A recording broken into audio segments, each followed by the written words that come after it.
Vicky pros கோச்சார prediction ரசிக பெருமக்களுக்கு இனிய தீப திருநாள் நல்வாழ்த்துக்கள். இந்த அக்டோபர் மாதம் 2025 கிட்டத்தட்ட 6 கிரகங்களின் பயிற்சி வருதுங்க. அக்டோபர் 3ஆம் தேதி புதனுடைய பயிற்சி, புதன் கன்னியிலிருந்து துலாத்துக்கு வராரு. அக்டோபர் 10ஆம் தேதி சுக்கிரனுடைய பயிற்சி, சுக்கிரன் சிம்மத்திலிருந்து கன்னிக்கு வராரு. 17ஆம் 18ஆம் தேதி போல் அப்படியே சூரியனுடைய பயிற்சி, சூரியன் அப்படியே நீச்சமாக கன்னியிலிருந்து துலாத்துக்கு வராரு. குரு பயிற்சி எல்லாரும் எதிர்பார்த்துக்கிட்டு இருக்கக்கூடிய ராஜகிரகத்தின் பயிற்சின்னு சொல்லக்கூடிய குரு பயிற்சி, குரு பகவான் அப்படியே மிதுனத்திலிருந்து கடகத்துக்கு ஒரு மாதிரியான அதிசார நிலையில் வராரு. இதுவும் ஒரு மிகப்பெரிய பயிற்சி 19ஆம் தேதி. அதற்கு பிறகு 25ஆம் தேதி துலாத்தில் இருக்கக்கூடிய புதன் மறுபடியும் விருச்சிகத்துக்கு தன்னுடைய பகை வீட்டுக்கு மாறுறாரு. அதற்கு பிறகு 28ஆம் தேதி செவ்வாய் விருச்சிகத்துக்கு மாறக்கூடிய, அதற்கு அடுத்ததாக பார்த்தீங்கன்னா எப்பொழுதுமே 2.5 நாளைக்கு சந்திரன் ஒரு வீடாக மாறக்கூடிய அளவில் கிட்டத்தட்ட 6 கிரகங்கள் மாறக்கூடிய ஒரு அமைப்புகளில் உங்களுடைய ராசிக்கு இந்த அக்டோபர் 2025 எந்த மாதிரி பலன்கள் இருக்குது அப்படின்னு பார்த்தோன்னா, மேஷராசிக்கு ஆகாத 6ஆம் அதிபதி அப்படியே 7ஆம் இடத்துக்கு வரக்கூடிய அமைப்பு, 7ஆம் அதிபதி 10ஆம் தேதிக்கு பிறகு நீச்சமாகக்கூடிய தன்மைன்னு 7ஆம் பாவகத்தை நேரடியாக தாக்குதல் செய்யக்கூடிய அமைப்புகளில் இந்த அக்டோபர் 2025 மேஷராசிக்காரங்களுக்கு இருக்குங்க. 7ஆம் பாவகம்னா என்ன? நட்பு வட்டாரங்கள், கணவனோ மனைவியோ அல்லது நண்பர்கள்ன்ற அமைப்புகளில் இப்போ சற்று சுணக்கமான அமைப்பு இருக்கும்.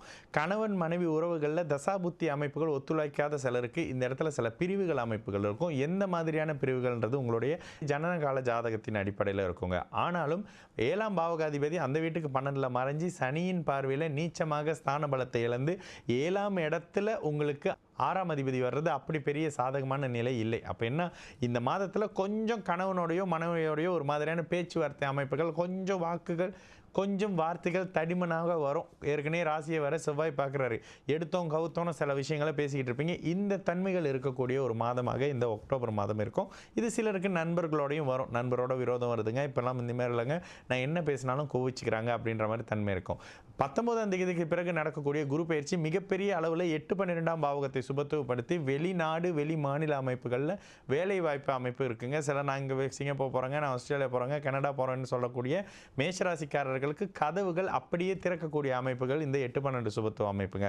நான் படிப்புக்காக போகிறேன், நான் வேலைக்காக போகிறேன், நான் திருமணமாகி போக போகிறேன் அப்படின்னு நினைக்கக்கூடிய மேஷராசிக்காரங்களுக்கு மிகப்பெரிய அற்புதம் அப்படியே இந்த அக்டோபர் மாதத்தில் நடக்கக்கூடிய அதிசயமெல்லாம் இருக்குங்க. எங்கெல்லாம் வெளிநாடு வெளி மாநில அமைப்புகளுக்கு எதிர்பார்க்குறீங்களோ இந்த காலகட்டங்களில் இருக்கும். வெளிநாட்டிலேருந்து ஒரு வேலை வாய்ப்பு வரும். இந்த தன்மைகள் அப்படியே கிடைக்கக்கூடிய ஒரு காலகட்டமாக மேஷராசிக்காரங்களுக்கு இருக்கும். செவ்வாய் உங்களுடைய 7ஆம் அதிபதியாகி ராசிநாதனாகி அவர் மாத பிற்பகுதியிலே 8ஆம் இடத்துக்கு போகிறது அது கொஞ்சம் சாதகமான நிலை இல்லை அப்படின்னாலும் கூட 8ஆம் இடத்துல அவர் குருவின் பார்வையில் தான் இருக்க போகிறாரு. அப்போ 8ஆம் இடத்தினுடைய தன்மை என்ன? இடம் மாற்றம் செய்கிறது, அதிகமான பயணங்கள் இருக்கிறது. ஒரு சிலருக்கு இன்வெஸ்ட்மெண்ட் மாதிரியான விஷயங்களில் லாபத்தை கொடுக்கறதும் அந்த அட்டமாதிபதி தானே கொடுக்கணும் சுபத்துவ நிலையில். அப்போ அதையும் கொடுக்கறதுக்கு முயற்சி செய்யக்கூடிய அமைப்புகள் இருக்கும்.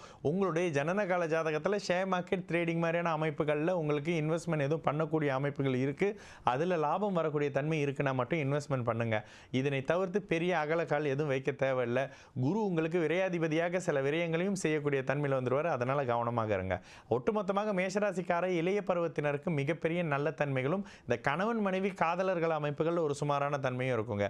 என்ன இருந்தாலும் 4ஆம் இடத்துல குரு உச்சமாகிறாருன்றதுனால இவ்வளவு நாள் தடைப்பட்டு போன கல்வி அப்படியே கிடைக்கக்கூடிய அமைப்பு. என்ன, நான் ஒரு PhDக்கு பண்ணிக்கிட்டு இருந்தால் அது பாதியிலே நிற்குதுங்க, நான் ஒரு மாஸ்டர் பண்ணிக்கிட்டு இருக்கேன் அது அப்படியே பாதியில் நிற்குதுங்கன்னு சொல்லக்கூடிய மேஷராசிக்காரங்களுக்கு இந்த அக்டோபர் 2025 படிப்படியாக உங்களுக்கான நேரத்தை ஒதுக்கி அந்த விஷயத்தை கம்ப்ளீட் பண்ணுறதுக்கான ஒரு தொடக்கம், ஒரு ஸ்டெப் எடுத்து வச்சா போயிடுவாங்க. ஆனால் அதுக்கு தான் முடிய மாட்டேதுன்னு சொல்லுவீங்களா, அந்த அமைப்புகள் அப்படியே உங்களுக்கு சாதகமாக மாறக்கூடிய அமைப்பு.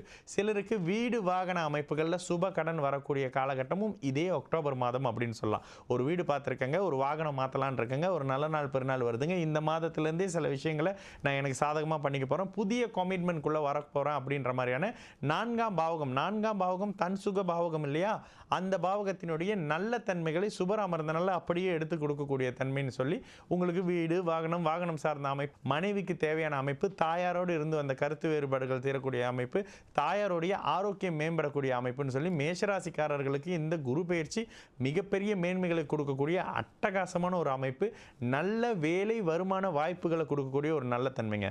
ஒட்டுமொத்தமாக மேஷராசிக்காரங்களுக்கு இந்த அக்டோபர் 2025 சிறியவர் முதல் பெரியவர் வரைக்கும் மிகப்பெரிய மேன்மைகளையும் நன்மைகளையும், கடந்த காலத்தில் 3ல் மறைஞ்ச குருவை விட 4ஆம் இடத்துல கேந்திர வலிமையோடு இருக்கக்கூடிய குரு மிகப்பெரிய நல்லதுகளையும் தன வரவுகளையும் அதற்கான விரயங்களும் சேர்த்து கொடுக்கக்கூடிய ஒரு மாதமாக இந்த அக்டோபர் 2025 நிச்சயமாக இருக்கும்.